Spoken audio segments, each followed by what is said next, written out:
wizard who calls himself a necromancer or a cleric invoking the domain of death has significant power over the undead and the forces of negative energy.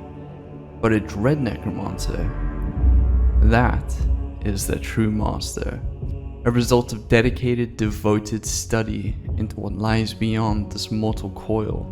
They are practitioners of vile and forbidden arts. The Dread Necromancer roots in graveyards, searching out moldering components for their obscene spells.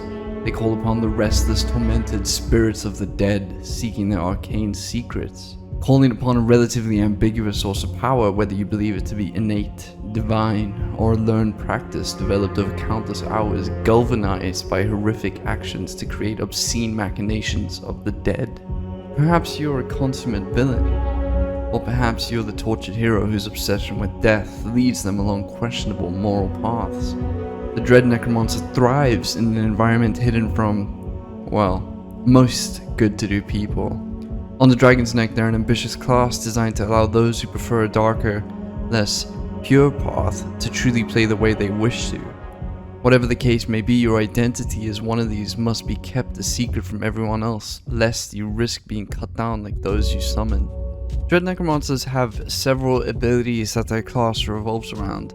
Learning when and where to use these spells is important, but what is more important is learning how to do them as secretly as possible. The first of which is Trap Soul, an ability used on any living creature that, when the creature finally dies, has its soul transferred to the Dread Necromancer.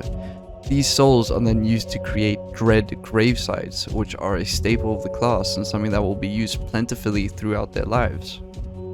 Starting at the second level, the Dread Necromancer gains a 2% resistance to bludgeoning, piercing, and slashing damage for every class level that they possess, with the caveat that they must have created a Dread Gravesite within the last 24 hours. And this is per every other level, so for example, at level 10, to qualify for 20% resistance, the Dread Necromancer will have needed to create 5 Dread Gravesites within the last 24 hours.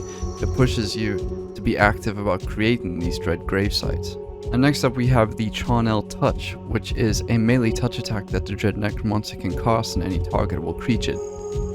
Depending on whether or not the creature is living or undead, it'll either deal damage or it will heal them. If they happen to be living, this will be a 1d8 points of damage, plus 1 for every class level, and this increases by 1d4 for every 3 class levels beyond the first one for the Dread Necromancer.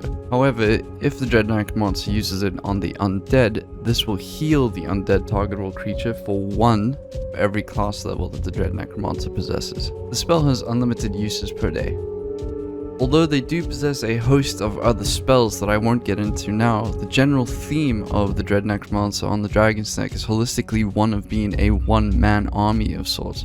The majority of their spells either focus on dealing damage to one's enemies through the use of necromantic abilities, or summon an overwhelming amount of undead to solve your problems for you. This goes with the theme of them being more suited to a solo playstyle, as if one's identity of being a Dread Necromancer is found out, life amongst the populace would become incredibly difficult.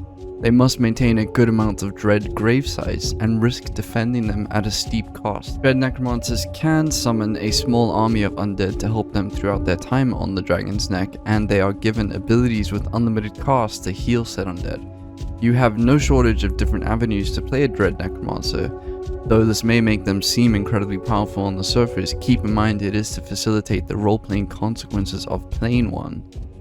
By choosing to play one, you're locked to the evil alignment. Whilst it may seem easier to solo content with, it is by far one of the harder paths to roleplay correctly. As for the rest of the information about the class, it can be found on the Dragon's Neck wiki, which will be linked in the description below.